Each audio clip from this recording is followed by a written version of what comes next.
Olá, bom dia, tudo bem com você? Eu espero que você esteja bem. Estamos mais uma vez aqui para a leitura de mais um capítulo do nosso livro, Uma Vida com Propósitos. Estamos no dia 25 da leitura e se você ainda não faz parte do nosso grupo de pessoas, do nosso canal, venha fazer parte, quero te convidar, inscreva-se no canal, compartilhe, ative o sininho para saber quando vem um novo vídeo. E se for legal esse vídeo para você, se for uma mensagem boa, compartilhe com seus amigos. Isso é importante para nós. Vamos para a leitura de hoje? Transformado pela provação. Pois os nossos sofrimentos leves e momentâneos estão produzindo para nós uma glória eterna que pesa mais do que todas elas. 2 Coríntios 4:17. É o fogo do sofrimento que produz o ouro da santidade. Uma citação de Madame Guyon.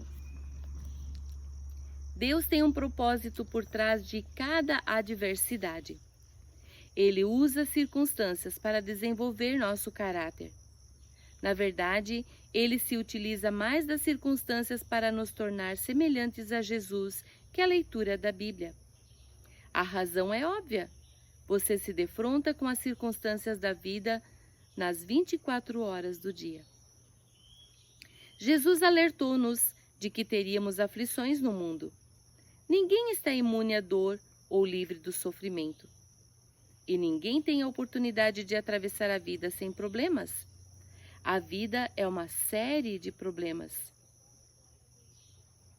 Toda vez que se resolve um, já existe outro aguardando a vez. Nem todos são graves, mas todos são importantes para o processo de crescimento que Deus planejou para você. Pedro nos assegura de que os problemas são normais. Queridos amigos, não se assustem, nem se admirem quando vocês passarem por provas ardentes que estão por vir, pois não é coisa estranha nem fora do comum o que lhes vai acontecer. Deus utiliza os problemas para que você se aproxime dele. A Bíblia diz: o Senhor está perto dos que têm o coração quebrantado. Ele resgata os de espírito abatido. As mais íntimas e profundas experiências de adoração ocorreram provavelmente nos dias mais sombrios, quando o coração estiver partido, quando você se sentir abandonado, quando não tiver mais nenhuma opção, quando a dor for intensa, nos dias em que você decide buscar mais e somente a Deus. É durante os períodos de sofrimento que aprendemos a fazer orações mais sinceras, autênticas e honestas a Deus. Quando sentimos dor física ou emocional, não temos disposição para orações superficiais. Joni Eareckson Tada observa: quando a vida é um mar de rosas, podemos passar o tempo adquirindo conhecimento sobre Jesus, imitando-o, citando-o e falando sobre ele. Mas apenas quando sofremos é que o conheceremos. No sofrimento aprendemos coisas a respeito de Deus que não podemos aprender de nenhuma outra forma. Deus poderia ter livrado José da prisão, Daniel da cova dos leões, poupado Jeremias de ser lançado no poço de lama, impedido os 3 naufrágios de Paulo, evitado que os 3 jovens hebreus fossem jogados na fornalha em chamas, mas não o fez.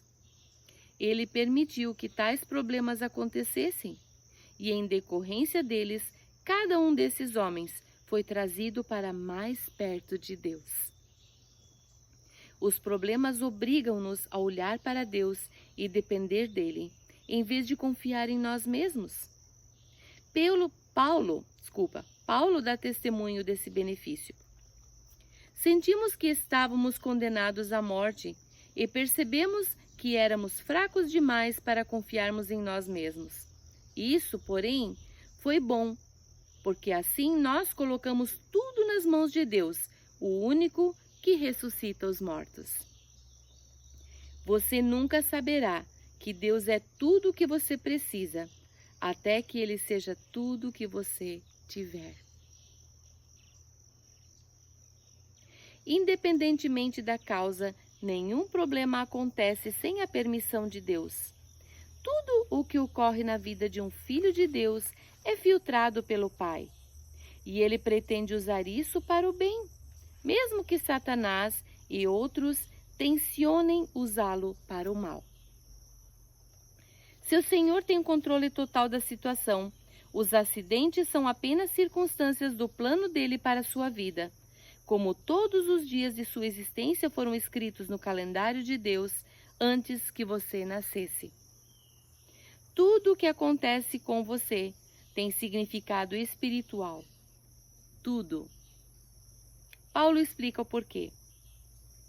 Sabemos que Deus determina que tudo coopere para o bem de todos aqueles que amam a Deus e são chamados segundo o propósito que tem para eles, porque Deus conhecia os seus de antemão e os escolheu para se tornarem semelhantes ao seu Filho.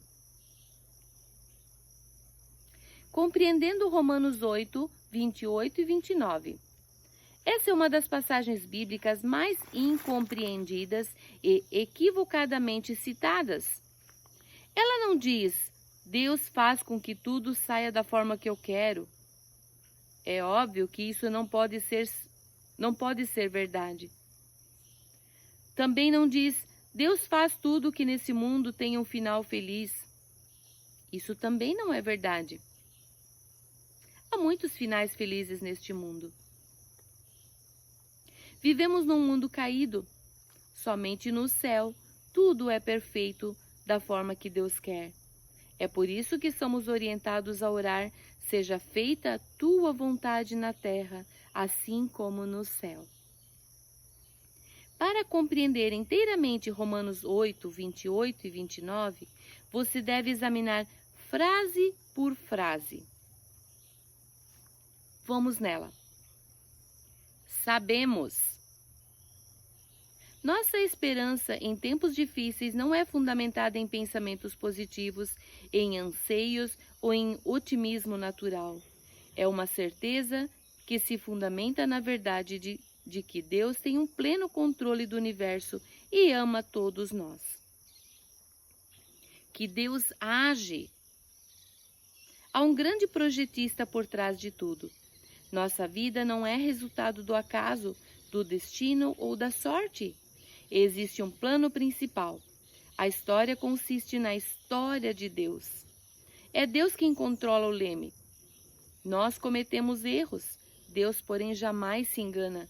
Ele não pode cometer erros, porque é Deus. Em todas as coisas. O plano de Deus para a sua vida envolve tudo que acontece a você, incluindo erros, pecados e mágoas. Também inclui doenças, dívidas, acontecimentos infelizes, divórcio e morte de pessoas queridas. Deus pode fazer o bem aflorar na pior adversidade. Ele fez isso no Calvário. Nada acontece de forma isolada ou independente. Os fatos de sua vida agem em conjunto conforme o plano de Deus. Não são atos isolados, mas parte interdependente do processo que o tornarão semelhantes a Cristo. Para fazer um bolo, você utiliza farinha, fermento, ovos, açúcar e óleo. Comidos isoladamente, os ingredientes podem ter sabor bastante desagradável, mas se misturá-los e levá-los ao forno juntos, eles se tornarão deliciosos. Se você entrega a Deus todas as suas experiências horríveis e desagradáveis, Ele as misturará para que se tornem agradáveis. Para o bem, isso não quer dizer que tudo na vida seja bom. Grande parte do que acontece no nosso mundo pode ser caracterizada como mal e cruel, mas Deus é especialista em extrair o bem de tudo isso. Deus converte o mal em bem. O propósito de Deus é maior que os nossos problemas. nosso sofrimento e até nossos pecados. Daqueles que o amam, dos que foram chamados. Essa promessa é somente para os filhos de Deus, não para todos. Todas as coisas contribuem para o mal daqueles que vivem em oposição a Deus, insistindo em seguir o seu próprio caminho. De acordo com seu propósito. Que propósito é esse?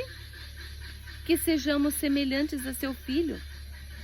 Tudo o que Deus permite que aconteça em nossa vida é por causa desse propósito.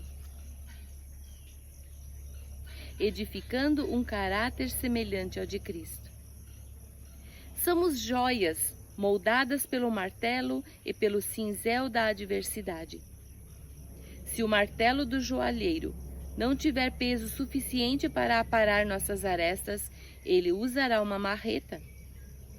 Se formos realmente obstinados, ele utilizará uma britadeira. Ele usará o que for necessário. Cada problema é uma oportunidade para a edificação do caráter. E quanto mais difícil a situação, maior o potencial de desenvolvimento dos músculos espirituais e da fibra moral. Paulo disse: sabemos que essas tribulações produzem paciência, e a paciência produz caráter. O que acontece exteriormente em sua vida não é tão importante quanto ao que acontece dentro de você. As circunstâncias da vida são temporárias, mas o caráter é eterno. A Bíblia frequentemente compara as provações ao fogo que refina o metal, queimando as impurezas. Pedro diz: essas dificuldades lhe sobrevêm para provar que sua fé é pura. Essa pureza de fé vale mais que ouro. Foi feita a seguinte pergunta a um ourives: como você sabe que a prata é pura? E ele respondeu: quando vejo meu reflexo nela. Quando você é refinado pelas provações, as pessoas podem ver o reflexo de Jesus em você. Tiago declara: amigos, quando as lutas e aflições atingirem em cheio, saibam que isso é um presente especial. Vocês verão como a fé será fortalecida e como terão forças para continuar até o fim. Deus pretende torná-lo semelhante a Jesus. Por isso, o fará passar pelas mesmas experiências que Jesus passou: solidão, tentação, estresse, críticas, rejeição e muitos outros problemas. A Bíblia diz que Jesus aprendeu a obedecer por meio do sofrimento, pelo qual também foi aperfeiçoado. Porque Deus nos eximiria de passar por tudo aquilo que permitiu que seu Filho passasse? Paulo afirma: iremos passar pelo que Cristo passou. Se enfrentamos momentos difíceis com Ele, então é certo que com Ele passaremos momentos inesquecíveis. Reagindo aos problemas como Jesus reagiria. Os problemas não produzem automaticamente o que é pretendido por Deus. Muitas pessoas tornam-se ainda mais amargas em vez de melhorar e nunca crescem. Você deve reagir de forma como Jesus reagiria. Lembre-se de que o plano de Deus é bom. Ele sabe o que é melhor para você e visa apenas o seu bem. O Senhor disse a Jeremias: porque sou eu que conheço os planos que tenho para vocês, diz o Senhor. Planos de fazê-los prosperar e não de causar danos. Planos de dar a vocês esperança e um futuro. O José compreendeu essa verdade quando, falando aos irmãos que o haviam vendido como escravo, e disse: vocês planejaram o mal contra mim, mas Deus o tornou em bem, para que hoje fosse preservada a vida de muitos. Ezequias expressou o mesmo sentimento em relação à doença que ameaçava tirar-lhe a vida. Foi para o meu próprio bem que passei por esse período difícil. Sempre que Deus disser não a seu pedido de alívio, lembre-se de que Ele está fazendo o que é melhor para nós. Está nos treinando para que possamos viver de acordo com o seu santo propósito. É vital que você se mantenha concentrado no plano de Deus, não no seu plano ou no sofrimento. Foi assim que Deus suportou a dor na cruz e somos exortados a seguir seu exemplo. Mantenha um olhar firme em Jesus, autor e consumador da nossa fé. Ele esteve pronto a padecer uma morte vergonhosa na cruz por causa da alegria que sabia que teria depois. Corrie ten Boom, que sofreu num campo de concentração nazista, explica o poder do foco. Se você olhar para o mundo, ficará aflito. Se olhar para você mesmo, ficará deprimido. Mas se olhar para Cristo, descansará. O foco determinará seus sentimentos. O segredo da resistência é lembrar de que o sofrimento é temporário, mas a recompensa será eterna. Moisés suportou uma vida de tribulações, porque contemplava a sua recompensa. Paulo suportou as adversidades. Da mesma forma, ele declarou: nossas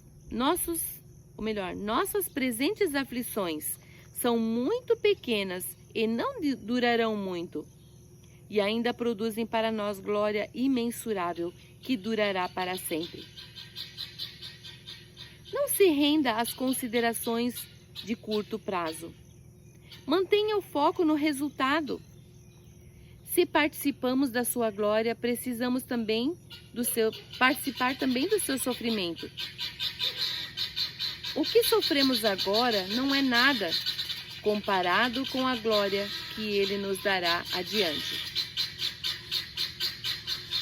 Temos companhia.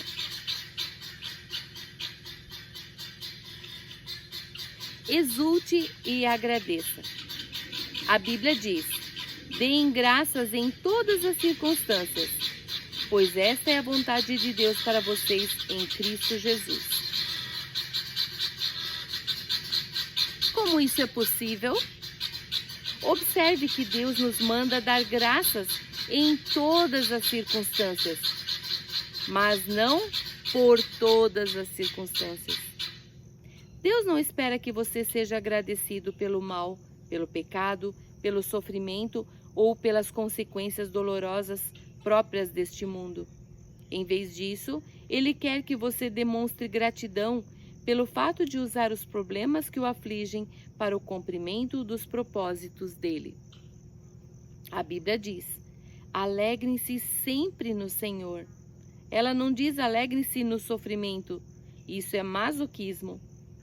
Mas se alegre no Senhor. Não importa o que aconteça, você pode se alegrar no amor, na atenção, na sabedoria, no poder e na fidelidade de Deus. Jesus disse: alegrem-se quando isso ocorrer, pois há uma grande recompensa esperando por vocês no céu. Nós também podemos nos alegrar ao saber que o Senhor passa pelo sofrimento junto conosco. Não servimos a um Deus alienado que se mantém distante de nós, tentando nos motivar com frases feitas. Ao contrário, Ele participa de nosso sofrimento. Jesus fez isso na encarnação e hoje é seu Espírito quem realiza isso em nós. Deus jamais nos deixará sozinhos. Recuse-se a desistir. Seja paciente e persistente. A Bíblia diz: entendam que os problemas vêm para lhes testar a fé e gerar em vocês persistência. Não deixe que esse processo continue, que a perseverança se desenvolva completamente e descobrirão que se tornarão homens de caráter maduro, de integridade, sem nenhum ponto fraco. A construção do caráter é um processo lento. Sempre que tentamos evitar ou escapar das dificuldades da vida, criamos um atalho no processo. Atrasamos nosso crescimento e, na verdade, acabamos experimentando um sofrimento ainda pior. Algo inútil que acompanha a negação e a rejeição. Quando você compreende as circunstâncias eternas do desenvolvimento do caráter, faz menos orações do tipo "consola-me", faz com que me sinta melhor, e mais do tipo "renova-me". Usa essa situação para tornar-me mais semelhante a ti. Você sabe que está amadurecendo quando começa a perceber a mão de Deus nos acontecimentos aleatórios e confusos e nas circunstâncias da vida, aparentemente sem sentido. Se você estiver enfrentando algum problema neste momento, não pergunte "por que eu?". Em vez disso, pergunte "o que queres que eu aprenda?". Então, confie em Deus e siga fazendo o que é certo. Vocês precisam preservar, permanecer firmes na aliança de Deus para alcançar o aperfeiçoamento prometido. Não desista. Cresça. Uma pergunta para meditarmos.